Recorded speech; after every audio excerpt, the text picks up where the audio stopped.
apa sejarah Indonesia yang diajarin di sekolah tapi sebenarnya salah menurut guru-guru. Nah, coba sebutin apa yang Kemerdekaan Indonesia tahun 1945, 17 Agustus. deklarasi kemerdekaan itu salah. Deklarasi munculnya sebuah negara itu benar. Kan deklarasi merdeka itu artinya ada sebuah entitas negara yang namanya Indonesia, terus dijajah sama Belanda, terus merdeka diri gitu kan. Ya sebelumnya kan belum ada Indonesia. Nama Indonesia sebagai sebuah entitas politik yang dijajah oleh Belanda.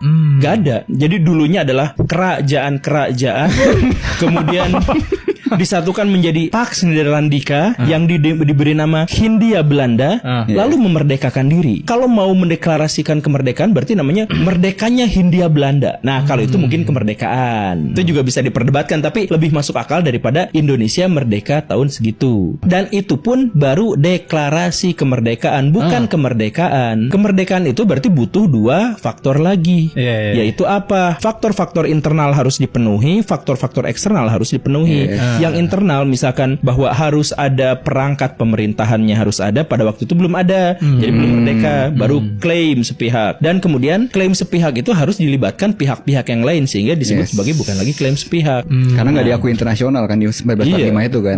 Baru diakui 49 kalau nggak salah ya. Jadi misalkan kalau Akang misalkan ya, Palestina udah ngakuin tapi. Palestina juga bukan entitas negara pada waktu itu kan, belum jadi. Negara-negara samping Palestina tapi juga ada Ormasnya doang.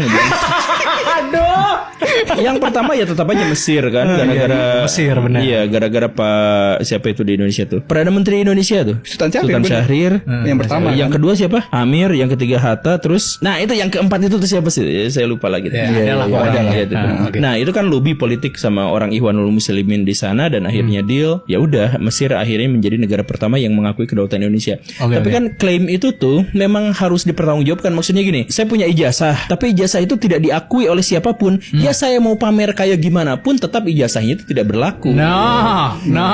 Gitu. Nah, termasuk juga saya memproklamirkan kemerdekaan Indonesia, tapi gak ada yang ngaku, ya gak juga disebut gitu. Berarti seharusnya kemerdekaan Indonesia itu bukan 17 Agustus 1945. Deklarasi berdirinya Indonesia 17 Agustus 45, berdirinya Indonesia 18 Agustus tahun 45, dan Indonesia menjadi sebuah entitas politik yang diakui bersama itu 27 Desember tahun 1949. Kalau mau perspektifnya begitu.